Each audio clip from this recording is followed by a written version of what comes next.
연막이 아닌 정치 중심에 서고 싶은 내 남자 유쾌상쾌 통쾌 정치 토크쇼 정치인싸. 오늘 함께하는 분들 소개해드리겠습니다. 네, 안녕하세요. 현근택입니다. 네, 안녕하세요. 김주두입니다. 네, 안녕하세요. 도봉구 아나운서스타 토나스 김재석입니다. 네, 저는 김가람이라고 합니다. 네, 진행을 맡은 아나운서 허유루입니다. 김가람 최고위원이 어제에 이어서 오늘도 함께해 주십니다. 감사드리고요.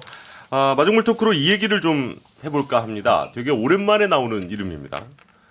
우병우 전 청와대 민정수석. 중앙일보와 인터뷰를 했더라고요. 예전에도 이제 이 얘기를 했습니다만 그 총선 출마설과 관련해서 출마하라는 전화가 많이 온다. 그런데 이 정치를 하느냐 마느냐보다는 국가를 위해서 할 수 있는 일이 뭘까 많이 생각하고 있다. 국가를 위해서 할 수 있는 일이 뭘까? 이거 현 변호사님 한다는 얘기예요? 안 한다는 얘기예요? 당연히 한다는 얘기인데 한다는 얘기를 또 이렇게 노골적으로 하는 분은 처음 봤어요.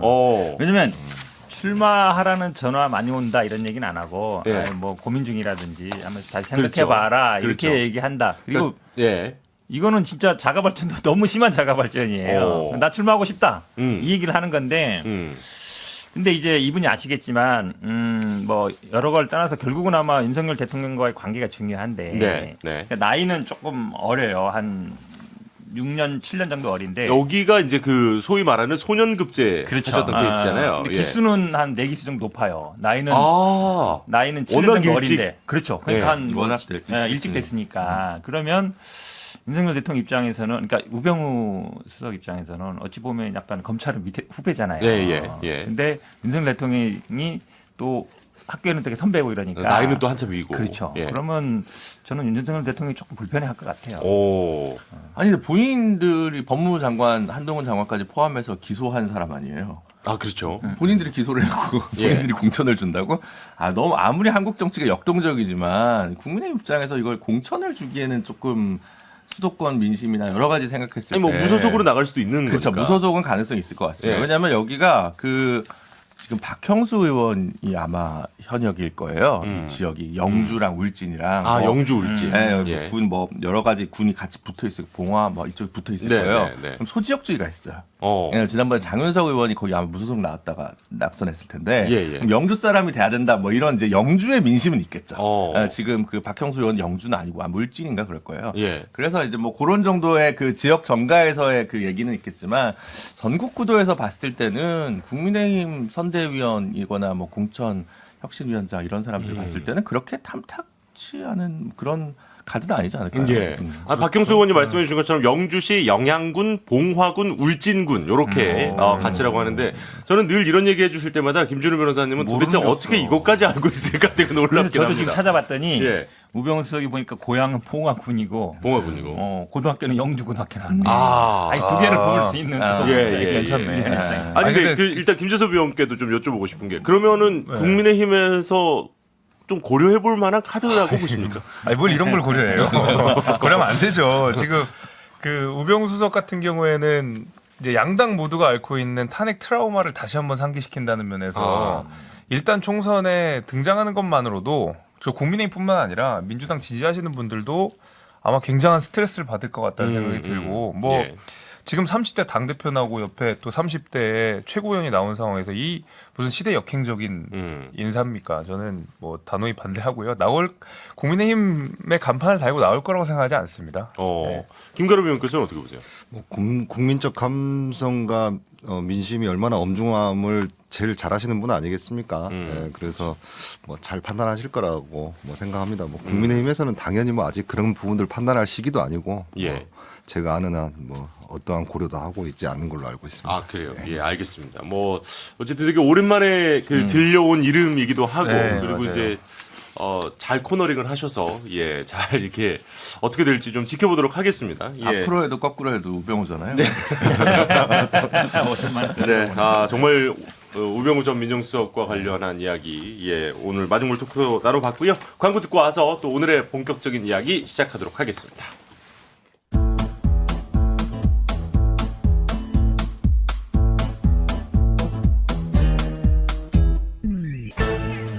유쾌한 정치 토크쇼 정치인싸. 네, 정치인싸입니다. 오늘 첫 번째 본격적인 토크 주제 민주당 혁신위 이야기를 좀 해볼까 합니다. 9시간 천하 인사였습니다.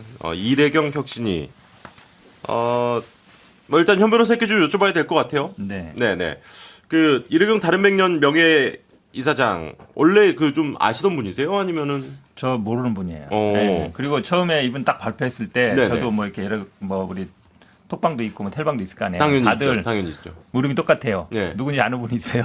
아. 다들 그런 분위기. 그럼 당내에서 원래 그렇게 가까운 분이나 뭐 이렇게 인지도가 아주 높았던 분은 아닌데 혁신위 원장에 일단 올랐다는 거는 사실 그런 얘기들이 있었거든요. 뭐 이렇게 함성 신부를 비롯해서 민주화 운동 그 소위 말하는 민평령 계열 이 원로들이 좀 네네. 추천을 했다.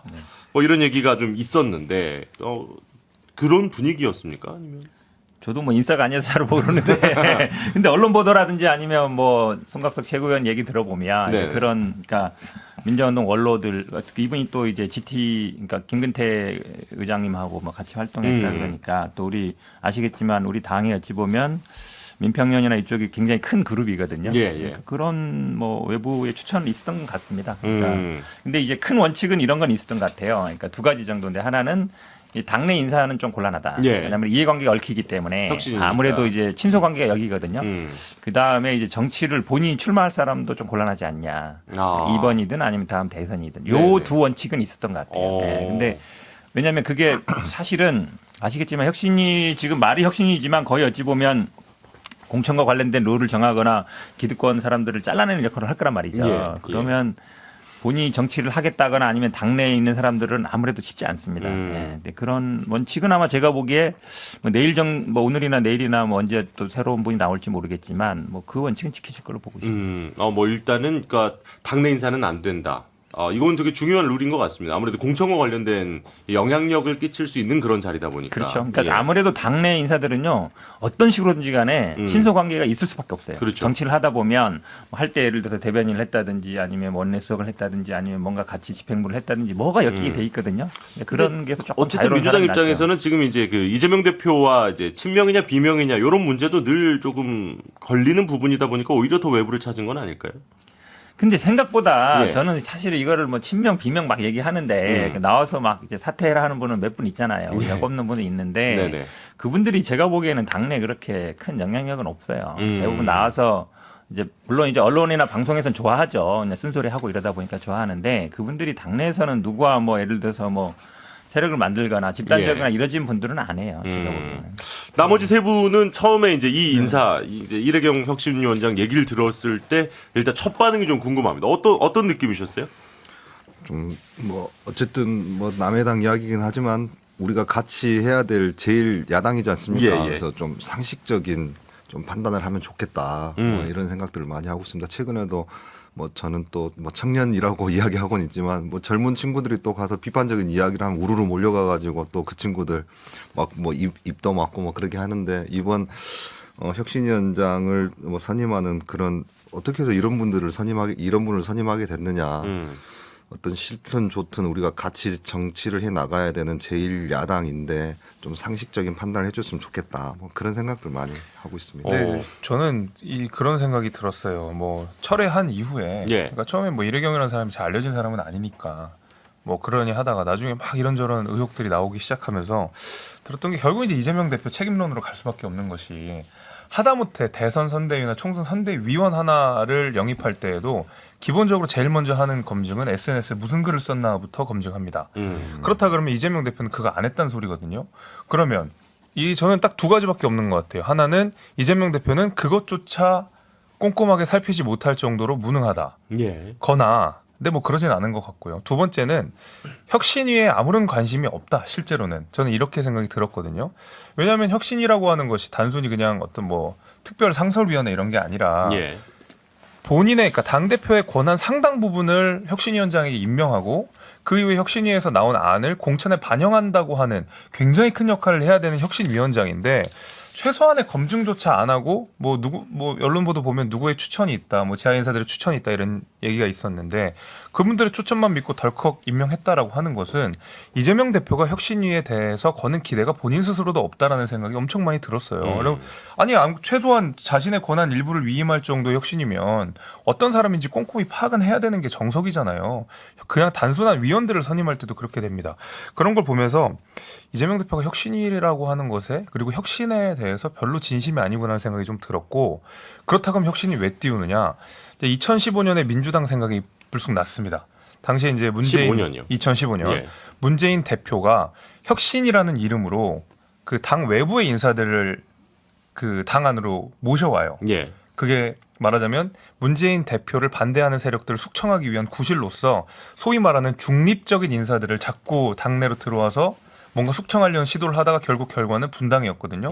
지금 친명 비명 간의 갈등도 똑같은 양상으로 벌어지고 있습니다. 그래서 이재명 대표는 혁신이라는 이름으로 비명계를 숙청하고 싶어하는 거고 그걸 아니까 비명계들이 또 이렇게 말하자면 반박을 세게 하는 상황이고 예, 이렇게 실제로 보시는군요. 예, 혁신 자체에는 큰 관심이 없다. 일도 원래 김준호 변호사님께 좀 의견을 들어봐야 되는데 요거는 제가 윤 변호사님 먼저 네네. 반박을 듣고 그다음 제가 김준호 변호사님 드리도록 네. 하겠습니다.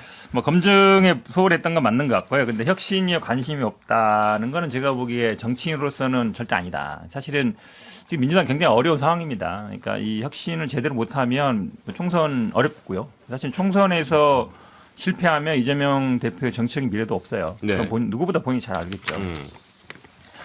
근데 지금 말씀처럼 이제 김재섭 위원장이면 빨리 야당이 깨졌으면 좋겠지만 그때는 온전하길 아시겠지만 안철수, 김한길, 박지원 그러니까 정치적인 이제 그러니까 누가 뭐 한 사람이라도 다 뭐 대선 나갈 만한 분들이 있었단 말이죠. 예. 정치적인 어쩌면 사업 막후에서 조절하는 분들이 계속 싸웠어요. 그때도 똑같아요. 처음에는 뭐 혁신이 정권 내놔라 비대위 가다가 결국에 마지막에 뭘로 했냐면 공천권 내놔라 네. 이 얘기까지 나왔어요. 예. 나오다가 공천권 못 내놓는다 하다가 결국은 나갔잖아요. 근데 그때는 그래도 중심이 있어요. 우리가 제3당이랑 똑같아요. 예. 얘기할 때 대선 후보, 지역 기반, 예. 그다음에 뭐 이런 게 있잖아요. 기본적으로. 근데 대선 후보 그 당시 안철수 있었고 지역 기반 호남이 있었고. 그러니까 어쨌든 나가서도 그 정도 뭐 30석 정도를 얻을 수 있는 힘이 있었는데 지금 비명계라는 분들 중에 그런 분이 있어요? 이낙연 대표 오시잖아요, 이제 6월에. 아, 이낙연 대표도 물론 뭐 본인이었는지 모르겠지만 당내에서 그분 간다고 해서 따라갈 만한 분이나 아니면 이낙연 대표가 호남에서 따로 뭐 정당을 만든다 해서 막 이렇게 할 만한 정도의 되지가 않아요. 그래서 아마 그 희망사항인 것 같긴 한데 자꾸 희망회로 돌리지 말고 현실적으로 보란 말이에요. 제가 현실적으로. 하나만 더 말씀드리면 예. 그 제가 생각하기에 혁신이가 가장 일을 잘했다고 평가를 받으려면 이재명 대표를 내보내면 되거든요. 왜냐하면 이재명 대표가 혁신의 대상이기 때문에 그렇습니다. 근데 이재명 대표가 스스로를 내보내는 혁신이를 본인이 만들겠어요? 전 절대 안 만들 거라고 생각하고 그런 의미에서 혁신이는 굉장히 허울 좋은 모양 좋은 위원회 형태로 그칠 거라는 게 제 생각입니다. 일단은 이것이 과연 이제 민주당을 위한 충원일지 아니면 본인의 바람일지는 바람이지 뭐 계속. 아니. 자, 알겠고. 고언이죠, 고언. 예. 자, 김준호 변호사님 의견도 좀 드릴게요. 일단 팩트 체크부터 하면 네. 저는 그 지난주 한 주 이게 이슈였는데 이대경 이사장을 친명계라고 분류하는 거는 저는 좀 불만이에요.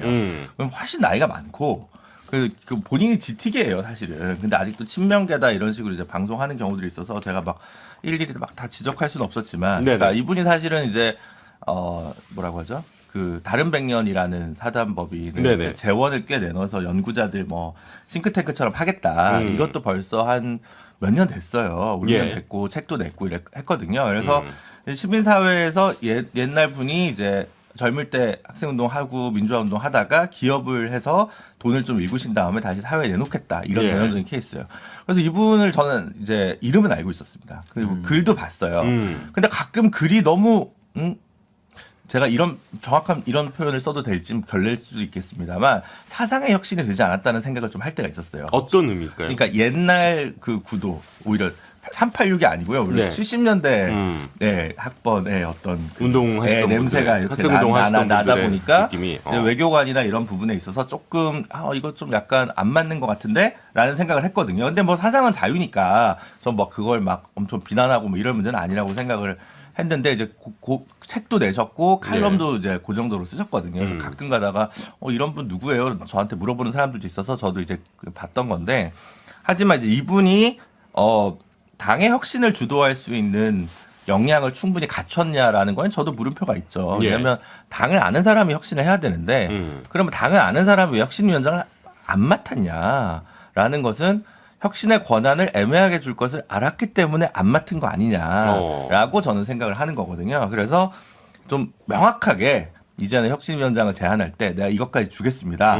잘해줄게가 아니라로 나아가야 좋은 분을 모실 것 같고 지금은 오히려 검증이나 이런 문제 때문에 당 내 출신 예. 뭐 혹은 뭐 다음에 출마 안 하는 사람일 수도 있잖아요. 그런 분들로라도 이렇게 좀 모시는 게 맞지 않나 싶고 오늘 저희가 토요일 날 녹화해서 이제 일요일 틀는데 일요일에는 발표되지 않을까요? 아무래도 그런 정도 돼야 될 것 같은데 이럴 때마다 저희가 저녁 방송이 하는 게 얼마나 다행인지 모르겠어요. 예. 그래서 어쨌든 그런 면에서 이제 근데 말씀 많은 분들 주셨지만 이게 비대위를 막기 위한 혁신이라는 혐의를 벗으려면 네. 그 정확하게 혁신이한테 어떤 권한을 준지 당 대표가 조금 더 속 시원하게 내놓는 부분이 있어야 된다라는 생각입니다. 절대 내놓지 않겠죠. 아까 말씀하신 이제 약간 친명계로 분류되는 이유는 이제 2019년에 그 이재명 지키기 운동을 제안한 이력 때문에 또 네, 그런 그건 있어요. 있긴 있는데 또 있긴 하더라고요. 근데 선거 뭐 저도 대선 캠프에 있었지만 선거 때 수만 명 이렇게 하는데도 선거 예. 캠프에서 저는 본 적이 없어요. 이분은. 그래요. 그러니까 그 당시에는 아마 뭐 이제 그러니까 시민운동 차원에서 했던 것 같고. 예, 예. 그러니까 아예 당 밖에 있는 분이라는 걸 그렇죠. 지금 말씀하고 예, 싶으신 것 근데 같습니다. 저는 이제 김준우 변호사는 이제 당내 인사 정치를 알아야 된다 그러는데 사실 지금 민주당의 가장 큰 문제는 뭐냐면 지금 이제 앞에 국민의힘 두 분 앉아 계시잖아요. 80년대 예. 이준석 대표 80년대 뭐 우리 천하람 변호사 80년생인데 민주당은 굉장히 올드해요. 특히 386 맨날 얘기하지만 다선원들 되게 많거든요. 386 중에. 근데 이분들은 그냥 제가 보기에 정치가 그냥 업이에요. 20년, 30년 정치한 분들 많거든요. 근데 뭐 특별히 뭐 성과 낸 건 없어요. 눈에 띄게. 예. 근데 그냥 또 계속 할 생각들은 많아요. 절대로 안 나간다. 우리 맨날 이재명 대표 보고 나가라는 이상민 의원님도 벌써 5선이거든요. 20년 했어요. 예, 예. 근데 저는 이상민 의원 이렇게 떠올리면 그전에도 그렇고 문재인 대통령 때도 그렇고 지금 이재명 대표 때도 그렇고 맨날 대표 나가라는 얘기는 맨날 하세요. 근데 뭘 했는지는 잘 모르겠어요. 솔직히. 예. 근데 그런 분들이 되게 많아요. 너무. 상당히 강한 비판. 아니 왜 그러냐면 민주당이 이거 혁신 못하면 예, 예. 총선 이기기 힘들어요. 아니 근데 이번에 이제 어쨌든 뭐 우상호 의원도 그렇고 불출마 선언하신 분들도 있잖아요. 우상호 의원님도 386에 대표 주셨잖아요. 그러면 사실은 민주당의 가장 큰 기득권이 다선 의원 386들인데 이분들을 절대 정리 못해요. 현 변호사님 얘기 들으면 김혜영 전 의원이나 이탄희 의원 정도가 해야 혁신 된다라고 좀 읽히는데요. 예. 그렇지도 하고 않아요. 싶은 저는 말을 원외에서 하는 게 맞다고 봐야겠죠. 원외. 당 밖에 인상하는 게 맞아요. 아니, 근데 과감하게 이제- 정리하지 못하면 민주당 사실 어렵습니다. 방향을 조금만 좀 바꿔보겠습니다. 네. 그렇다 보니까 어쨌든 7시간 만에 그 이래경 혁신위원장 인성 관련해서 아까 이제 김재섭 위원장이 아주 강하게 비판하셨습니다만 결국 SNS 글이 발목을 잡은 걸로 보입니다. 그렇죠. 제일 큰 건 어쨌든 천안함과 관련된 SNS 글이 발목을 잡은 걸로 보이는데 그렇다 보니까 뭐 아까 짧게 언급을 하셨습니다만 이재명 대표의 책임론에 대한 이야기를 건너뛰기는 좀 어려운 그런 상황인 것 같습니다. 뭐 이재명 대표도 결과에 대해서 무한 책임을 지는 게 당대표가 하는 일이다. 뭐 네. 그러니까 이런 사과를 했는데 뭐 어떤 의미에서의 무한 책임일까요? 뭐 이제 이런 궁금증도 생기기도 하고 이재명 대표는 어떤 책임을 져야 된다고 보세요? 뭐 지금까지 하신 걸로 봐서는 그냥 지나가는 말로 하신 거 아닌가 싶습니다. 뭐 적극 동의합니다. 예, 보통 책임이라고 하면 뭐 본인이 가지고 있는 거 내에서 할 수 있는 것을 뭐 내놓는다든지 예. 내가 할 수 있는 범위 내에서 뭐 할 수 있는 한 뭐 책임 말 그대로 그 책임을 다한다는 것인데 뭐 저는 그냥 지나갈 걸로 보여집니다. 그러니까 이거는 약간 그냥 수사적인 표현으로 생각을 하신다. 무한 책임이 아니라 무책임 하신 것 같아요. 그 혁신이 자체가 무책임의 소산이거든요. 그 뭐 노웅래 그러니까 이재명 대표 취임하시고 나서요 민주당 이런저런 부패 혐의들이 문제가 됐습니다. 제일 처음으로는 이제 노웅래 의원 체포동의안 부결된 것들, 예. 그 다음에 송영길 전 대표나 나머지 돈봉투 혐의에 연루되어 있는 의원들이 탈당한 것들, 그리고 최근에 김남국 의원 탈당한 것들, 그 가운데서 이재명 대표가 어떤 책임을 졌나요? 그분들 탈당한 거 말고는 아무런 책임을 지지 않았어요. 본인이 하다못해 당신들 세게 징계할 거야, 그 아니면 그 이런 식으로 탈당하면 복당 절대 없어. 이런 말 한마디도 안 한 사람이 이재명 대표예요. 그렇기 때문에 저는 이재명 대표가 이 당내에 일어나고 있는 여러 가지 뭐 분란들, 불신들을 해소하기 위해서 본인이 책임지지 않는 방식으로 제3자에게 부담스러운 일을 밀어두기 위해서 만든 게 저는 혁신이라고 생각하거든요. 예. 그렇기 때문에 혁신이 때문에 벌어진 일에 대해서도 당연히 이재명 대표는 무책임할 수밖에 없다고 생각하고 저는 무한 책임에서 한자를 빼야 된다고 생각합니다. 김준우 변호사님 의견도 좀 들어보죠. 뭐 여러 가지 생각이 드는데 그 이재명 대표 아무래도 기소된 상황이고 재판을 받고 있잖아요. 예. 그러니까 자신의 긴 정치 플랜을 그리지를 못하고 있는 것 같다는 생각은 많이 들어요. 그러니까 뭔가 보관이 없는 것 같아요. 그러니까 일단 하나하나 과제들을 해결해 나가는 정도의 수준이다. 네, 지금. 그때 하지. 지금 그러면 내년 총선까지는 어떻게 하고 그다음 대선까지 나의 그림은 뭐다.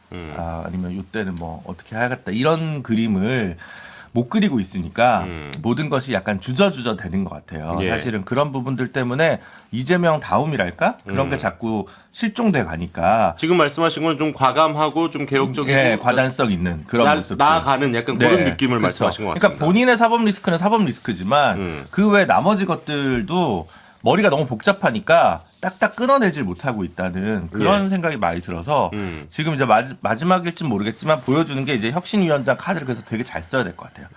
국민들이나 정치적 반대파가 보기에도 이 사람을? 라는 정도로는 삼고초려를 해서도 모셔야 된다라는 생각입니다. 지금 이제 약간 교수진들도 자꾸 거론이 되고 있는데 그런 카드들은 어떻게 보세요? 근데 이제 국민들이 좀 아는 분이었으면 좋겠어요. 예. 이분을 뭐 약간 이런 그러니까 이렇게 내놨다고 그러면 라거나 또 김종인 비대위원장 그렇게는 안 하시고 어르신께서는 지금 잘 지내고 계십니다. 국민들이 알만한이라고 하셔가지고 아니 그래도 알만한 이름 그러니까 지금 뭐 언론에 나와 있는 하마평 있는 사람 다 좋습니다. 뭐 김부겸 총리도 좋고 다 좋은데 어쨌든 그런 임팩트가 있어야 된다. 알겠습니다. 뭐 광고 짧게 듣고 와서 현 변호사님 의견까지 듣고 제가 다음 주제로 넘어가도록 할게요. 잠시만요. 지금 여러분께서는 유쾌한 정치 토크쇼 정치 인싸를 듣고 계십니다. 네, 정치인싸입니다. 현 변호사님 앞선 주제 이제 정리하실 수 있는 시간 드릴게요. 플랜 간단하죠. 총선 승리. 그다음에 대선. 예. 뻔해요. 근데 총선 승리 어떻게 할 거냐?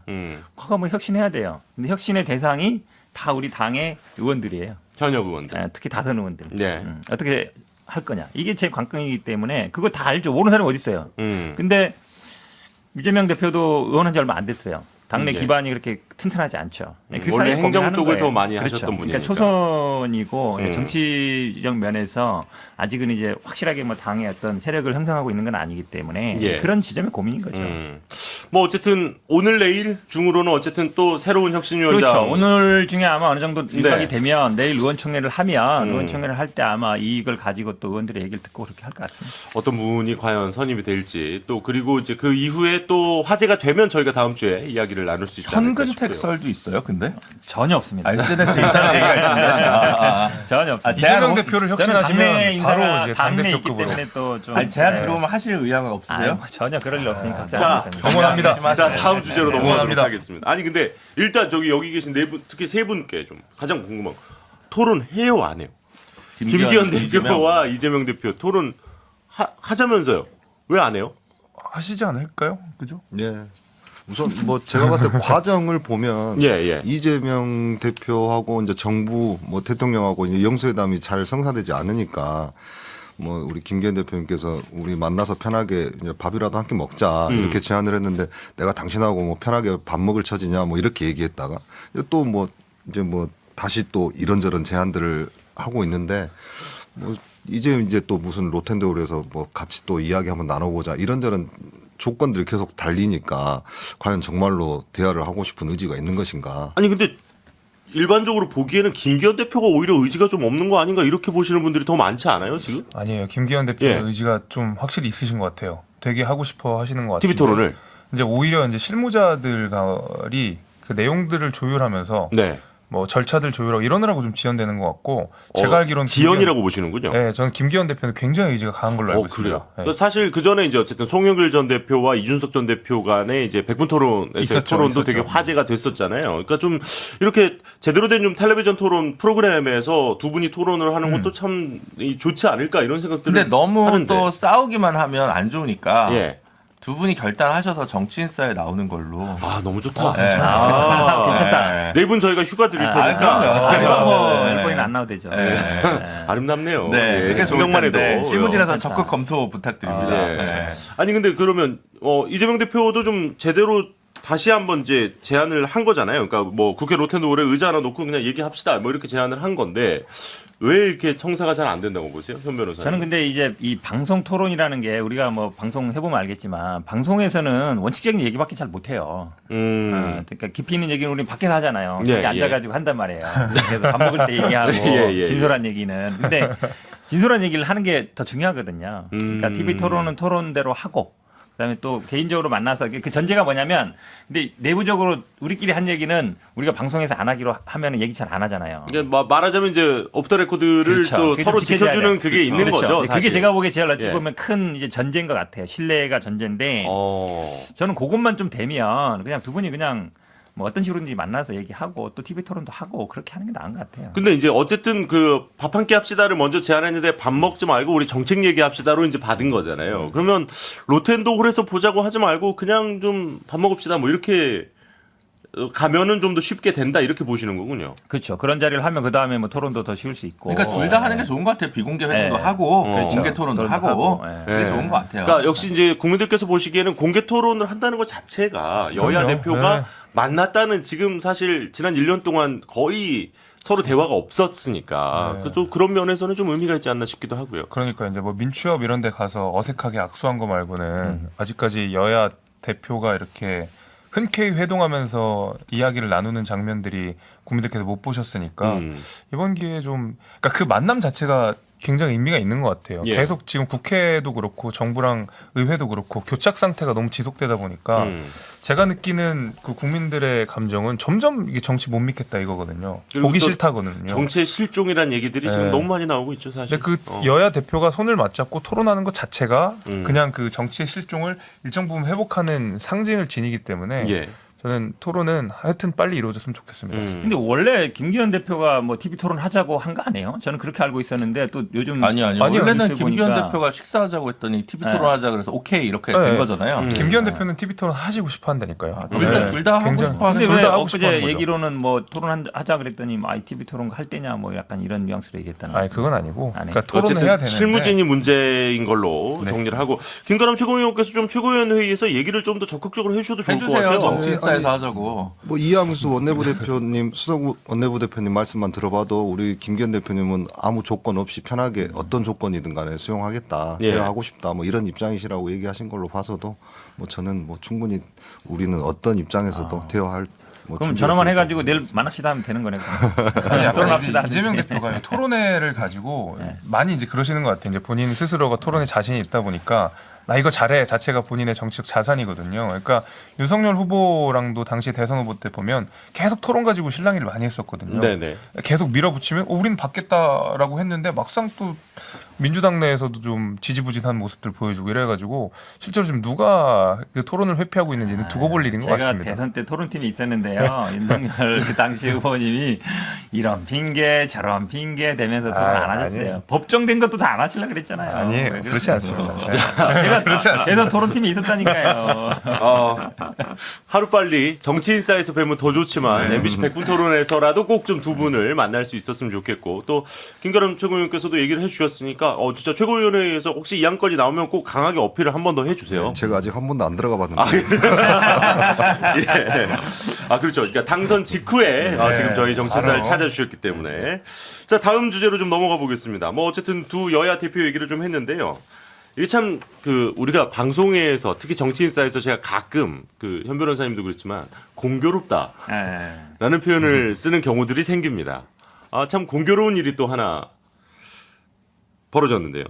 김기현 대표는 주일 대사를 만났고요. 이재명 대표는 주중 대사를 만났습니다. 이게 어쨌든 후쿠시마 오염수 방류 문제에 대한 환담을 나눈 걸로 알려지고 있는데 어떻게 보셨어요?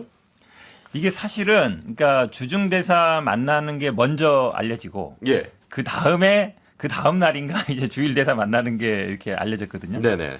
그러면은 주중대사 만나는 거는 뭐 제가 보기에 야당 대표로서 만날 수 있는 일이고 왜냐하면 지금 중국과의 관계 문제가 좀 어렵거든요. 되게 심각하지 않습니까? 예. 뭐 수출 문제도 그렇고 여러 가지 문제 걸려 있으니까 아시다시피 또 지금 이 주중대사가 굉장히 한국에 대해서는 잘 아시는 분이에요. 한국어도 잘하고 시가이밍. 지안파고 이분이 아마 시가이밍 91년 대사. 우리가 그 수교할 때도 예. 직접 관여했던 실무자라 그래요. 아 그래요?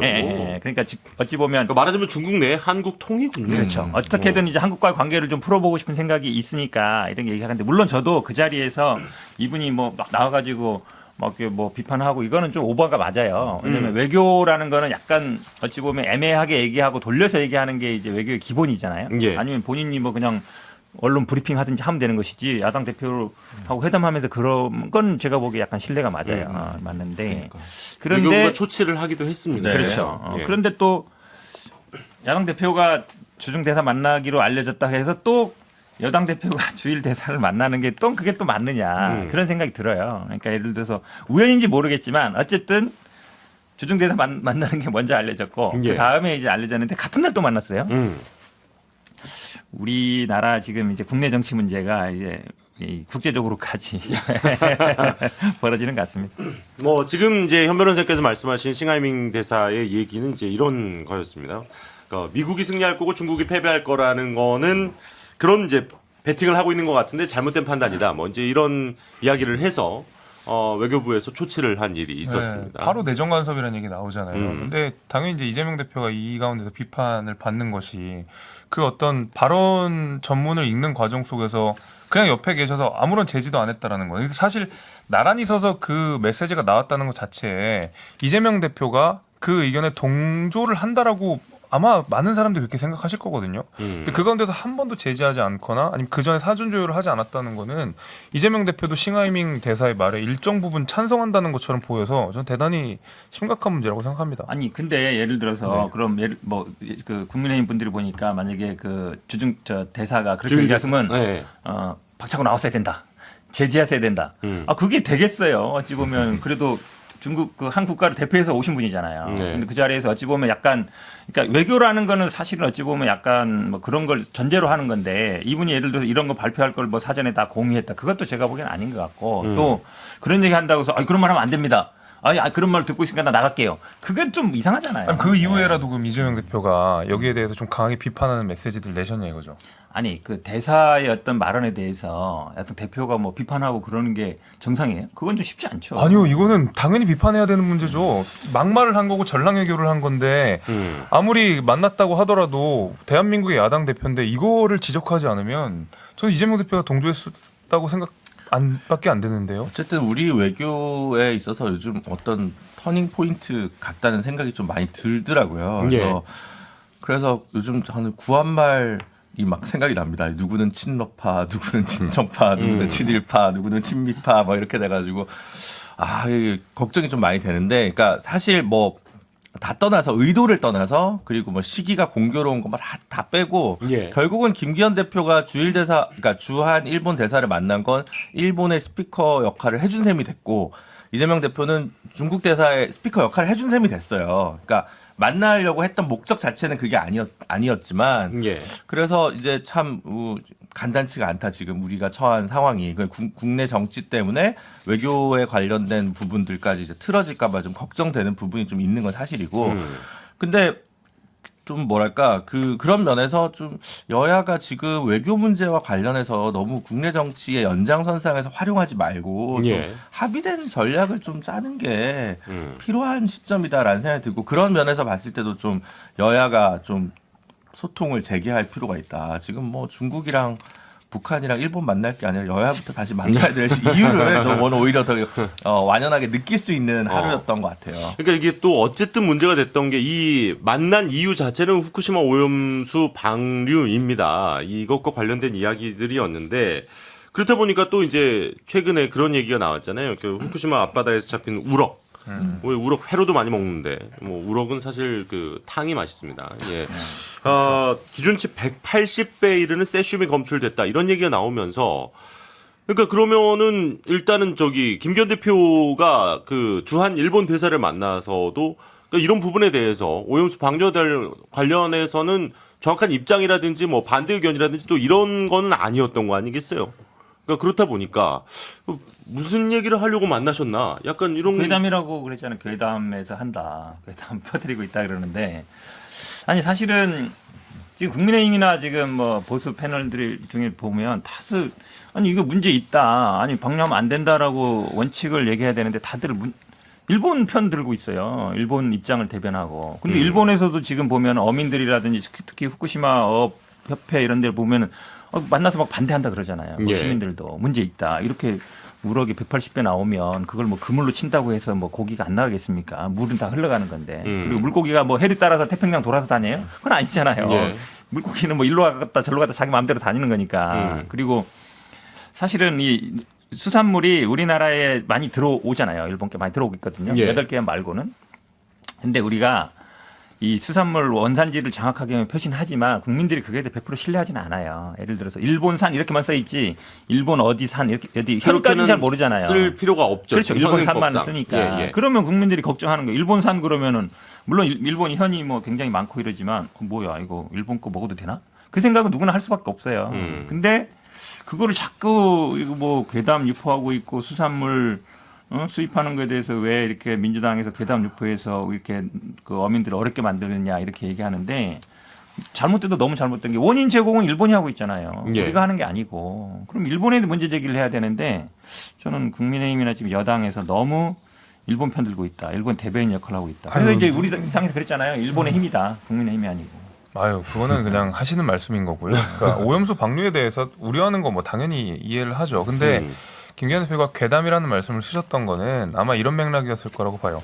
그 우럭이라고 하는 게 기본적으로 어떤 식용이 전혀 아니에요. 그러니까 모니터링용이고 후쿠시마 1발전소 안에 있는 내항에서 모니터를 하기 위해서 잡힌 물고기고 그것이 일본 국민들도 먹을 일이 없고 대한민국 국민들은 더더욱 먹을 일이 없는 우럭입니다. 근데 이 모니터링용 우럭을 가지고 마치 이것이 바로 대한민국 국내에 수입돼서 먹는 것처럼 계속 공격을 하니까 이거는 말이 안 된다는 소리를 먼저 한 거고요. 게다가 이 내항에서 잡힌 물고기거든요. 그게 후쿠시마 발전소 안에 있는. 근데 그건 심지어 그 안에 있는 물은 방류돼서 희석된 물이 전혀 아니에요. 그러니까 당연히 농도가 굉장히 높을 수밖에 없는 거고 방류되고 희석되면 훨씬 더 떨어지는 것도 사실이죠. 그러니까 이 두 가지 전제 조건을 살피지 않은 상태에서 180배로 넘는 뭐 검출이 됐는데 이거 대한민국 수입된다라는 식으로 얘기하니까 그건 사실 안 맞다는 얘기를 드리는 거죠. 와 말이 안 되는 게 먹는 고기랑 안 먹는 고기를 어떻게 구분해요? 우럭은 그거는 그 후쿠시마 발전소 내항에 있는 거예요. 그러니까 지금 이제 김재수 위원장께서 얘기하신 거는 그걸 먹는 게 아니에요. 처리가 안 된 오염수와 이제 처리 후 오염수는 다르다는 아니, 그런 개념인가요? 위원장이 얘기하면 처리 안 된 물이 그런 물이 막 이제 바다에 떠다닌다는 얘기잖아요. 앞에 내항에. 그럼 내항하고 외항이 뭐 물이 딱 구분이 돼요? 그게 아니잖아요. 그러면 그 얘기 따르면 처리 안 된 오염수가 막 그 바다에 지금 흘러다닌다는 얘기잖아요. 이렇게 보셔야죠. 이게 방류를 가지고 이 안전성 여부를 검토할 수 있는 것은 바로 나온 오염수 이걸 그냥 들이마신다는 게 아니라 바다 안에 희석된다는 전제가 분명히 있는 거잖아요. 예를 들면 우리가 댐에 있는 물에 누가 거기 가서 소변 본다고 해서 못 먹는 그 물이 되는 건 아닌 것처럼 소변도 우리가 기분이 불쾌하긴 하지만 희석된다라는 전제가 있기 때문에 우리가 마음대로 식용을 하는 거잖아요. 식수를. 우리 수돗물을. 근데 그런 맥락에서 살펴서 그 다음에 안전성을 따져야 되는데 이거는 애초에 희석되지 않은 상태에서 있는 잡은 물고기, 모니터용 물고기를 가지고 잘못했다고 얘기하니까 그거는 괴담이라고 말씀드리는 거죠. 그러니까 그런 얘기예요. 그러니까 국민의힘 얘기는 뭐 상류에서 오줌 싸는 건 어쩔 수 없다. 근데 희석되니까 문제 없는 거 아니냐는 거고 우리 얘기는 아니 오줌 못 싸게 다 막아야지 가능하면 막을 수 있는데 왜 안 막느냐. 오줌 싸게 왜 놔두느냐 그 얘기예요. 김가람 의원 의견도 좀 듣고 싶은데요. 뭐 어쨌든 국민의 건강과 특히 이게 또 생존의 문제임과 동시에 그 어떤 경제적인 또 어민들에 있어서는 어떤 경제적인 부분이기 때문에 이건 어떤 정쟁화해서는 안 된다 이런 생각을 가지고 있습니다. 저는 특히 어떤 식품과 관련된 업을 또 하고 있기 어쨌든 때문에. 그럼 후쿠시마산 그 수산물과 관련된. 그렇죠. 그래서 그럼 수입에 반대하시는 입장이군요. 아니 그 어떠한 경우에도 어떤 이런 어떤 국민의 건강 또는 어떤 먹고 사는 문제에 있어서는 어떤 정쟁화해서는 안 되는데 어쨌든 정부와 여당은 이 부분에 대해서 국민들께서 안심하실 수 있게 어떤 결과를 투명하게 이제 공개하고 안심하실 수 있게 이렇게 하는 게 우선이겠고, 민주당 또한도 이런 것들을 너무 정쟁화 삼아가지고 국민들을 불안감을 조장하는 것들은 또 바람직하지 않다고 생각하고 있습니다. 불안감 조장이냐 아니면 이제 불안하니까 불안하다고 하는 거냐 뭐 이제 이런 의견 차이는 좀 있을 수 있겠습니다만 김준우 변호사님 얘기까지 좀 듣고 마무리하죠. 사실은 어쨌든 이게 유일한 대안은 아닌 거잖아요, 방류가. 근데 돈이 너무 드니까 방류를 하고 싶어하는 게 일본 정부의 속내긴 하죠. 도쿄전력이나 일본 정부의 속내잖아요. 그러니까 제일 싸다면서요, 방류가. 그러니까 그럼 아니면 뭐 몇 배가 든다니까. 아니 저는 우리가 기금이라도 얼마 내겠다. 라고 하면서 국제사회에 호소를 하는 게 진짜 외교 같아요. 글로벌 중추국가라면. 그런 얘기를 안 해요. 그래서 진짜 애국을 하고 평화와 번영과 생명과 안전을 고민하는 외교와 그런 정치를 고민하는 이가 있는가라는 의문이 드는 거죠. 그러니까 제가 어제도 이제 모란 시장에서 서명운동을 하다 보니까 이런 얘기 하더라고. 이게 결국은 민주당은 계속 지금 반대운동, 서명운동 민간 회사거든요. 만약에 우리나라에서는 어땠을까? 제가 보기에 한전이었으면 비용 부담을 좀 감수하고 저장한다든지 방법을 했을 거예요. 왜냐하면 공기업이잖아요. 그렇죠. 적자나도 하거든요. 근데 도쿄전력은 민간 회사예요. 민간 회사고 어쨌든 여기서 만들어서 이제 도쿄 쪽에 전력 공급하는 몇 개 지역이 구분되어 있거든요. 민간 회사들이 나눠져 있는데 민간 회사의 기준은 기본적으로 수익이에요. 돈이에요. 그렇죠. 그럼 뭐 당연한 거죠. 이윤 추구가 잘못된 건 아니니까요. 환경의 문제가 충돌하는 거예요. 근데 여기에서 그러니까 일본에서도 그 부분에 다툼이 많은 것 같아요. 민간 회사가 하는 일에 대해서 정부가 어느 정도 관여할 수 있느냐. 제가 보기에 어찌 보면 이 전력이나 이런 것들을 민간화할 때 이런 문제가 생기는 거예요. 돈의 문제. 저는 그래서 우리도 예를 들어서 뭐 한전이라든지 이런 거 철도 민영화 막 얘기 나오는데 일본 철도 다 민영화돼 있거든요. 사고 나면 항상 이런 문제 생겨요. 해결할 때 돈 문제. 저는 그래서 이런 민영화의 큰 어쨌든 이 실패 사례로 보여주는 것 같아요. 사실 초기에도 그게 바로 셧다운을 못한 게 이게 어떻게 하면 좀 최소화해 볼 수 있을까 하다가 멈칫한 거잖아요. 그 주가 고민하고 수익률 고민하다가 이제 그렇게 된 거기 때문에 그래서 저 같으면 그냥 우리가 1,000억 내겠다. 일본 다시 한번 생각해봐라. 왜 이런 걸 못 던질까요? 왜 우리가 돈을 내? 일본이 돈을 내서 아니 지금 뭐 그렇게라도 해야지. 뭐 아니 그렇게라도 하면 던질 수 있다는 압박이 된다는 거죠. 뭐 더 하실 얘기 없으시면 다음 주제 오늘 마무리 이제 마지막 주제로는 박형 용산구청장 얘기를 짧게 하고 정리를 하도록 하겠습니다. 이 12구 참사 부실 대응 책임 문제로 이제 구속이 됐었는데 공황장애를 이유로 보석 신청이 받아들여졌습니다. 그리고 이제 석방된 지 하루 만에 구청에 출근을 했는데 아무래도 이제 12구 참사 유가족분들이 뭐 출근 저지를 하겠다 뭐 이렇게 하자 새벽에 아주 일찍 출근을 하셨다고 해요. 그리고 이제 구청장실에 항의 방문을 가려고 했는데 뭐 만나지는 못했다고 합니다. 그리고 그렇다 보니까 이제 용산구청 앞에서 유가족분들이 이제 기자회견을 한 일이 또 있었는데 지금은 또 이제 그 월급도 받는다 뭐 또 이런 또 논란까지 또 일고 있더라고요. 이 연합뉴스에 따르면 연봉이 이제 1억 1,100만 원 정도 뭐 이 정도 된다고 하는데, 그러니까 참 이렇다 보니까 이게 참 어떻게 봐야 될지 참 난감합니다. 이게 그 그러니까 저 먼저 이제 국민의힘 쪽 분들에게 좀 여쭤볼게요. 공황장애인데 출근은 했다. 또 이제 이런 문제가 발생하고 그 다음에 어쨌든 또 국민의힘 입장에서는 박형 용산구청장을 물러나라고 하기에는 또 권영세 의원 지금 이제 장관입니다만은 그쪽 이제 용산구 또 의원이시잖아요. 그렇다 보니까 여러모로 그리고 또 만약에 그만뒀을 때 내년 총선 때 재보궐을 구청장을 만약에 내줄 수도 있다는 위기감까지. 그러니까 어떻게든 선택을 하기가 되게 운신의 폭이 너무 좁아진 상황 아닙니까? 근데 그 박희영 구청장이 계속 자리를 유지하면 그것이 저는 더 큰 당의 부담이 될 것 같아요. 제 생각에는.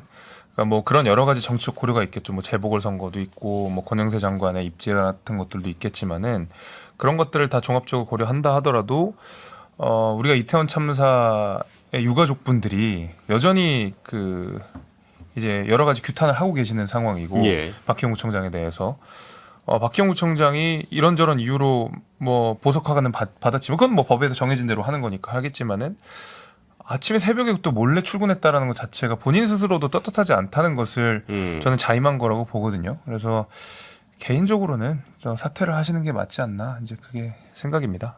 김가람 의원 생각은 어떠세요? 네, 뭐 저도 뭐 비슷한 생각입니다. 그래서 뭐 저희 당에서도 뭐 어떤 이유 때문에 뭐 이러한 일이 벌어진지 알고 있기 때문에 어떤 정치적 고려보다는 어떤 국민들의 감정을 잘 살피는 게 더 우선시돼야 된다고 생각하고 있습니다. 그러면은 일단은 근데 사실 또 이게 선출직이다 보니까 어떻게 본인이 스스로 그 결단하지 않은 이상은 방법은 없어요. 그렇죠. 네. 지금 또 무소속 지금 무소속이실 거예요. 네, 탈당했죠. 네. 애초에. 그래서 뭐 그런 건 그런데 적절치 않죠. 적절치 않은데 본인이 뭐 안 나가겠다고 하면 다른 방법은 없으니까 예. 그냥 뭐 사회적인 여론 압박 이거에 대해서. 근데 다만 그런 것 같아요. 국민의힘 입장에서 약간 궁색한 게 뭐 어디까지 사퇴하라고 해야 되냐. 그럼 그때 서울지방경찰청장이나 뭐 경찰청장이나 뭐 행안부 장관이나 예. 뭐 이건 또 어떡할 거예요. 그러다 보니까 뭐 뾰족한 수를 못 내고 그냥 그 사람 탈당했다 이런 정도로 국민의힘도 더 이렇게 뾰족하게 얘기를 못하는 것 같다는 생각이 들고 예. 뭐 박희영 구청장은 본인이 판단하는 건데 저는 국회가 이 독립적 진상규명 기구 설립과 관련된 특별법 논의를 좀 해서 예. 조속히 좀 통과를 시켜줬으면 하는 바람입니다. 아무래도 이제 이렇다 보니까 유가족분들 입장에서는 그 누구도 제대로 된 책임을 지지 않았다는 부분에서 가장 좀 분노하시는 것 같거든요. 그렇죠. 그러니까 뭐 지금 국민의힘도 민주당 만약에 뭐 탈당하고 이러면 맨날 그 얘기 하잖아요. 꼬리 자르기다. 예. 왜 책임 안 지냐. 이재명 대표. 마찬가지예요. 사실은 구청장은 어찌 보면 국회의원보다는 정치적으로 뭐 지역 뭐 국회의원이라든 왜냐하면 공천을 직접 어쨌든 지역의 의원들이 주는 형식이 되기 때문에 네. 영향이 있을 수밖에 없거든요. 그러면 해결을 해줘야 돼요. 그러니까 보석은 물론 이제 법원이 판단이기 때문에 그리고 뭐 저 같은 변호사 입장에서 불구속 재판 원칙이다 이런 거는 뭐 기본적인 원칙이니까 얘기해 드릴 수 있지만 정치적인 판단은 다를 수 있는 거잖아요. 예. 그러니까 제가 봐도 사실은 사퇴하는 게 맞아요. 관할 구역에 이런 일이 벌어졌고 이랬으면 근데 나와서도 또 그날 몰래 출근했다가 또 연간내고 또 이렇게 뭐 몰래 이렇게 하는 게 보면 누가 봐도 이제 화날 수밖에 없는 상황이기 때문에 정치적으로 예. 발휘해야 된다. 제가 보기에는 권영세 의원이 해결해 줘야 돼요. 제가 보기엔 그게 가장 맞아요. 알겠습니다. 광고 듣고 벌써 시간이 이렇게 됐네요. 얘기 나누다 보니까 오늘 방송 슬슬 정리하도록 하겠습니다. 광고 듣고 올게요. 네, 정치인사 이제 마무리할 시간입니다. 김가람 국민의힘 최고위원 당선되시자마자 정치인사를 찾아주셨는데 어제 오늘 뭐 어떠셨어요? 좀 뭐 아이고 뭐 여기 워낙 고수분들하고 같이 자리하다 보니까 원래도 경험 없지만 더 입이 더운 것 같습니다. 앞으로 잘 부탁드리겠습니다. 예, 뭐 근데 또 이렇게 자주 뵈면 좀 더 방송이 좀 더 익숙해지시고 아무래도 이제 인터뷰나 이런 거 하실 일도 더 많아지실 거기 때문에 이거 뭐 출발을 저희와 하신 거는 나쁘지 않다. 네, 아유 그럼요. 왜 진짜 인싸거든요. 지금 넷 중에서 유일한 제일 인싸. 사실 그렇죠. 그럼요. 그렇죠. 저는 지금도 연예인들 보고 있는 그런 기분입니다. 아이고. 다 아싸들인데 다는 아니고. 앞으로의 또 좋은 활동 응원하겠습니다. 오늘 나오셔서 감사하고요. 네. 자, 네 분 또 오늘 수고 많으셨습니다. 저희는 다음 주 토요일에 다시 인사드리도록 하겠습니다. 고맙습니다. 감사합니다.